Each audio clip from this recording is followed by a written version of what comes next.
Salut tout le monde, c'est Matouni13 et aujourd'hui on va parler d'un film. Alors, comme je vous l'avais dit précédemment, on va parler de la suite de Resident Evil sorti en 2002. Donc, comme vous avez vu précédemment dans le titre de la vidéo, Resident Evil Apocalypse.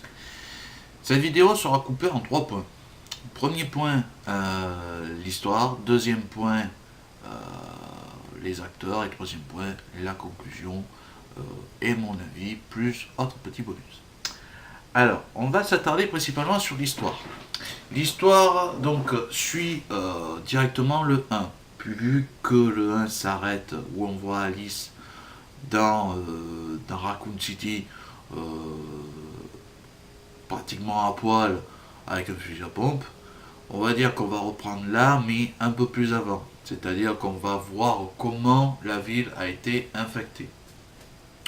Donc vous allez voir, les intelligents de Umbrella Corporation vont envoyer des scientifiques ouvrir la porte du Hive pour voir ce qui se passe. Et c'est là que les zombies sortent pour tout attaquer, pour tout tuer. Bon. Si, parce que aussi je vais comparer l'histoire du jeu à l'histoire du film. Attention, je ne suis pas connaisseur du jeu, donc soyez indulgents, et si vous devez me reprendre en commentaire, faites-le. Si on devait comparer l'histoire du jeu à l'histoire du film, ça n'a rien à voir. Il y a la même chose à faire, c'est s'enfuir de Raccoon City et sauver une petite fille, mais c'est tout. L'histoire de Resident Evil Apocalypse, c'est un film d'action de base. T'enlèves les zombies, c'est un film d'action. Il faut sortir à tout prix de cette ville qui va exploser, vu qu'ils vont envoyer une bombe nucléaire sur cette ville. Umbrella, surtout Umbrella qui va faire en sorte, qui va trouver en sorte un moyen de contrecarrer ça. Derrière, le jeu c'est différent parce que le jeu c'est plus intelligent. C'est que il y a les deux protagonistes qui sont Léon S. Kennedy et Claire Redfield qui sont dans cette ville, qui vont dans cette ville pour savoir ce qui s'est passé vu que c'est un flic, et l'autre elle y va au hasard, vraiment au hasard, mais même je dirais même plus que c'est un ami à elle qui l'envoie peut-être pour trouver une fille. Reprenez-moi dans les commentaires si je me gourre. Dans le film, on n'a pas Léon S. Kennedy et Claire Redfield. Nous avons Alice, Jill Valentine, le professeur Rashford, sa fille Angela Rashford, une journaliste, un agent de police, et tous les gros bonnets de Umbrella qu'on voit furtivement. Surtout un, qu'on en parlera à la fin. Par la suite, donc, le film va se dérouler bien comme il faut, vu qu'il faut qu'il sorte de là, mais le professeur Rashford va essayer de communiquer avec Alice et qu'il y arrive pour lui demander de sauver sa fille, vu que quand il s'est enfui de la ville grâce à l'aide des protagonistes donc, de la Corporation, la voiture de sa fille qui était menée a eu un accident. Et du coup, elle se retrouve bloquée dans Raccoon City. Et vu qu'il a vu qu'il y avait des survivants, ah ben, bonne limonade mon coco, on va demander à ces survivants de sauver sa fille. Ils acceptent parce qu'il dit je vais pouvoir vous faire sortir de cette ville, tranquillou, pépère, vous inquiétez pas. Bref. Dans le jeu, l'histoire est tout autre. Vu que vous êtes Léonce S. Kennedy ou Claire Redfield, vous devez vous sauver de cette ville, mais tout en retrouvant la jeune fille que Claire Redfield est venue chercher. Et c'est là que les ennuis commencent, parce que vous allez rencontrer plein de personnages, dont Ada Wong, le Nikolai, c'est là. Bon. Donc l'histoire du film, je vous l'ai résumé en deux. L'histoire du jeu, je ne la connais pas très bien, donc je ne peux pas trop l'expliquer parce que bon, c'était un comparatif. Donc voilà. Et le comparatif est encore plus quand on n'a pas les personnages réels. Parce que Apocalypse, à partir de là, n'a strictement rien à voir avec le jeu vidéo, surtout la suite. Autant le premier film, comme j'ai dit précédemment dans ma vidéo d'avant, euh, oui, on peut facilement dire que c'est une préquelle, vous voyez. Mais là, on peut pas dire que c'est une préquelle. Ça se passe au même moment que Resident Evil 2, le film. 2, le jeu, pardon. Donc, pour moi, le seul bémol, c'est que le scénariste a décidé de ne plus tenir compte des jeux vidéo, ce qui est triste. Et c'est là qu'on va commencer. Second point, c'est parti.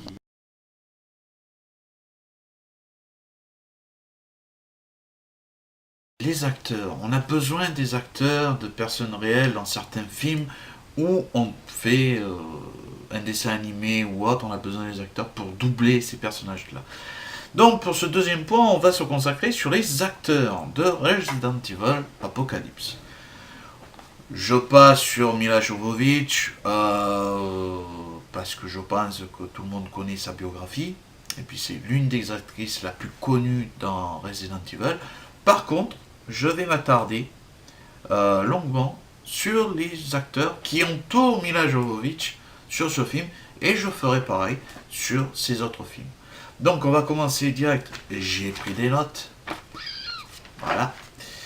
On va commencer par Sienna Guillory, donc alias Jill Valentine, qui a été, on va dire, révélée d'une certaine façon par Resident Evil Apocalypse et qui a joué par la suite Eragon dans les deux suites des Resident Evil, donc Resident Evil Retribution qu'elle fait. Attends. Retribution, non, c'est Afterlife. Attends. Non, Retribution, qu'elle fait un petit caméo à la fin. Et dans Afterlife, ce que là, elle est vraiment dans le film complet. Elle a joué aussi dans la série Miss Marple et dans la série Luther. Depuis, on va dire qu'elle fait des séries télé comme De droite à gauche, des films, voilà, sans bien grand succès, on va dire entre guillemets. Le second acteur, donc c'est un acteur que j'aime beaucoup, surtout qu'il a joué dans deux films que j'aime, qui est Oded Ferrer, alias Carlos Oliveira, qui a joué dans les deux premiers films, La Momie de 1999 et 2001. Il a joué aussi dans les deux suites de Resident Evil, Extinction et Retribution. Et par la suite, il a joué même bien avant dans les séries Charmed. Et dernièrement, il a joué dans la série Once Upon a Time. Je ne sais pas s'il est toujours dedans, vu que je regarde plus trop de séries, je regarde même plus du tout de séries télé. Qui joue Jafar, le méchant dans Aladdin de Walt Disney. Ensuite, nous avons un petit Allemand dans ce groupe d'acteurs qui est, alors excusez-moi de la prononciation, Thomas Christian, allons comme ça, alias dans le film Major Timothy Kane, au fixe, qui lui aura quand même comparé aux deux précédents une belle carrière, une très très belle carrière, puisqu'il aura joué dans Blade 2, le pianiste de Roman Polanski, d'ailleurs Blade 2 qui a été tourné par Guillermo del Toro, le King Kong de Peter Jackson en 2005, Hostel plus récemment, chapitre 3, un film on va dire que j'ai bien aimé le 2, mais que le 1 c'est une boucherie, le 2 c'est une boucherie, mais bon le 2 c'est renouvelé. J'ai essayé de revoir le 3 d'Hostel n'est pas super. Mais bon, après c'est qu'un film d'horreur. Il a joué aussi dans Wanted avec la belle Angelina Jolie et James McAvoy, alors comme ça, que j'aime beaucoup cet acteur aussi. Dans Dracula 3D et le plus récent et le plus connu je pense de tous ces films entre Blade, King Kong et tout, c'est les Avengers, l'ère d'Ultron. Après, il a fait d'autres choses, bien évidemment, mais je prends principalement les films les plus connus pour vous, très cher public YouTube. Après, nous avons aussi la jeune actrice Sophie Vavasseur qui a joué Angela Rashford dans ce même film, dans ce même film, dans le film Resident Evil Apocalypse, qu'il a révélé aux yeux du public. Hein. Faut le dire, vu qu'elle a été quoi? Elle était âgée de 11 ans, 10 ans, un truc comme ça. Elle a joué aussi dans Rétribution, mais c'était des images d'archives, donc des caméos. Et puis dernièrement, plus récemment même, elle joue. Je sais pas si elle joue toujours ou si elle a joué, mais en tous les cas, elle joue dans la série Viking, dans le rôle de la princesse Ellie Sif. Voilà. Donc pour cette actrice qui a eu beaucoup de chance, on va dire, euh, qu'elle n'est pas tombée dans le vif. Mais bon, ça c'est terminé, ce vif-là des années 80, des enfants stars, là, c'est terminé heureusement. Par la suite, nous avons Jared Harris qui est dans le film le docteur Charles Rashford, qui n'est pas professeur, je me suis gouré, qui est donc le père de Angela Rashford. Il a joué ensuite du film de Resident Evil Apocalypse, qu'il a, on va dire, entre guillemets, fait connaître aux yeux du grand public, parce que Jared Harris pas fait de film. Peut-être je peux me gourer, attention, hein. N'avait peut-être pas fait de film vraiment assez connu, alors que là il a été un peu plus exposé. Donc il a joué dans Ocean 12, Sherlock Holmes, le jeu d'ombre, Pompéi, que d'ailleurs il retrouve Paul Anderson, même si je dis bien, il n'a pas tourné, il n'a pas réalisé, pardon, Apocalypse, il a juste seulement écrit le scénario. Et dernièrement, le film le plus connu des dernièrement, hein, récemment on va dire, il y a 2 ans, il a joué dans Poltergeist le remake. Alors je ne l'ai pas vu, je ne peux pas dire, je ne peux pas en parler. Voilà. Mais d'après certains trucs que j'ai entendus, il m'a l'air pas terrible. Ensuite, nous passons par Mike Epps, que dans le film il s'appelle LG. Hein, je vous fais court. Bon, lui, il a joué dans Resident Evil Extinction. Il a fait la voix de Boog en version originale dans Les Rebelles de la Forêt 2 et 3. Il a joué aussi dans Very Bad Trip 1er et Very Bad Trip 3. Et aussi, que dire de lui, que oui, qu'il est aussi chanteur de rap, je crois, ou de hip-hop, je ne sais pas, je suis pas... Voilà, il est chanteur en tous les cas. Reprenez-moi au cas où si vous le connaissez dans les commentaires. Et il est le cousin de Omar Epps qui a joué dans la série Dr House. Voilà. Ensuite, nous avons donc Ian Glenn qui est donc dans ce film le docteur Sam Isaac. Il a joué dans Kingdom of Heaven avec Orlando Bloom, si je m'abuse, qui joue le rôle de Richard Cœur de Lion. Hein. Il a joué dans la suite de l'Apocalypse, donc Resident Evil Extinction. Il a joué aussi dans la série le Doctor Who. Il est depuis 2011 dans la série Game of Thrones, ce qui m'a fortement choqué quand j'ai vu ça. Parce que je suis pas personnellement fan de Game of Thrones, mais tant mieux pour lui, c'est un super acteur. Et puis il a joué aussi dans un épisode de Hercule Poirot en 2013, Mémoire d'éléphant, que j'ai vu, que franchement je me suis dit, pétard, je le connais ce mec, je le connais, et puis d'un coup, bien sûr, il a joué dans Resident Evil, quoi. Et tout dernièrement, Paul Anderson a fait revivre le docteur Isaac, attention, spoil, dans son dernier épisode, donc qui est Resident Evil, chapitre final. Voilà. Ensuite, là on a dit plus ou moins les acteurs un peu plus huppés. Là, les deux derniers sont moins huppés, même si celle que je vais vous dire est encore assez un peu huppée comparée au dernier. Donc, Sandrine Holt, qui a joué dans Apocalypse, tient le rôle de Terry Morales, la journaliste. la journaliste donc. Elle a joué dans Starship Trooper 2. Voilà. Voilà le truc. Underworld, la nouvelle ère. Terminator Genesis. Si vous ne la reconnaissez pas, là, vous voyez là, la femme là, qui est à côté du flic gros là, barbu et tout, et ben c'est elle. C'est la gonzesse qui joue le rôle d'un flic, qui pose des questions à Sarah Connor et Kyle Reese dans le film. Au cas où que vous n'ayez pas reconnu, euh, je vous le dis, même je vous mettrai une photo d'elle, certes de Resident Evil Apocalypse, mais vous reconnaîtrez sans doute le visage. Il n'y a que 11 ans de décalage, vous allez peut-être la reconnaître. Elle a joué aussi dans les séries Urgence, Mutant X, 24 heures chrono, Mentalist, Sanctuary et aussi dernièrement elle joue dans la série préquelle, je dis bien préquelle parce que ça n'a rien à voir d'un reboot et tout, de MacGyver, de la jeunesse de MacGyver. Voilà.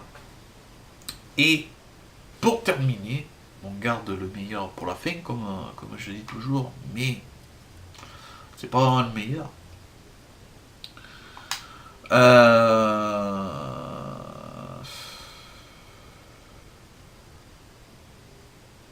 Ça prouve qu'ils n'avaient pas confiance dans cet acteur pour lui avoir donné ce rôle-là. Mais bon.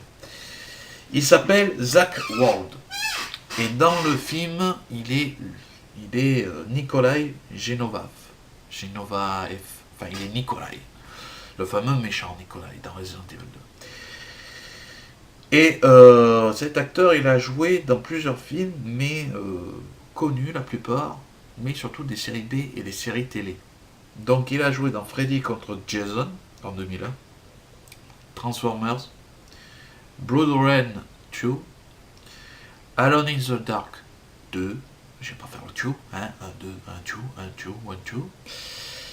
Hawaii 5.0 qui est le remake de la série Hawaii des années 70. Il a joué dans la série Les Experts Miami et Les Experts Manhattan. Il a joué dans Mentalist et il a joué dans la série télé qui a fait un flop monumental. C'est dommage d'ailleurs. La série télé donc de Terminator, les chroniques de Sarah Connor et Charmed. Voilà.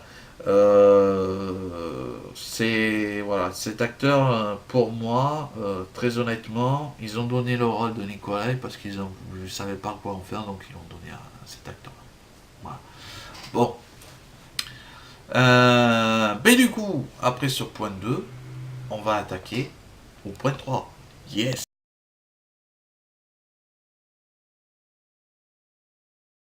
Au final, ce que vaut Resident Evil Apocalypse. Bon, après tout ce que j'ai dit sur ce film, le comparatif et tout, vous allez me dire, ouais, mais au final, ce film est bidon. Eh ben, non, il n'est pas vraiment bidon. Certes, c'est un film hollywoodien avec plus de 50 millions de budget de dollars. Et tout le monde le traite comme un film de série B. C'est un film de série B. Mais il est bien. Ce film est bien. Le film Resident Evil Apocalypse, tout comme Resident Evil premier du nom en 2002, ce sont de bons films. Ça part en couille à partir du 3. Voilà. Réellement, ça part en couille à partir du 3. Mais dans l'ensemble, très honnêtement, ça passe. Ça passe. Le film, il passe. Vous passez un excellent moment dedans. Après, c'est sûr qu'il y a tout le monde, surtout les fans vont décrire ce film. Mais le seul problème, c'est que ce film porte le nom Resident Evil. Donc, automatiquement, les fans vont aller le voir. C'est ce qui a fait. 50 millions de budget, le film il en a rapporté 129 millions. Donc on aura beau le critiquer, on aura beau dire des choses, ce film a marché du feu de Dieu, comme toute la série. C'est pour ça qu'il y a eu autant de suites. Voilà. J'espère que cette vidéo t'aura plu. J'espère que tu t'es régalé, que tu as pu voir autre chose dans cette sorte de critique, on va dire. Euh, je te dis à la prochaine pour une nouvelle vidéo. N'hésite pas à laisser un pouce bleu, à laisser un commentaire, surtout laisse un commentaire euh, pour, euh, pour me dire quel genre de film voudrais-tu que je commente, que je donne mon avis, que je donne des infos que d'autres ne donnent pas. Voilà, c'était Batouni 13. À vous les studios.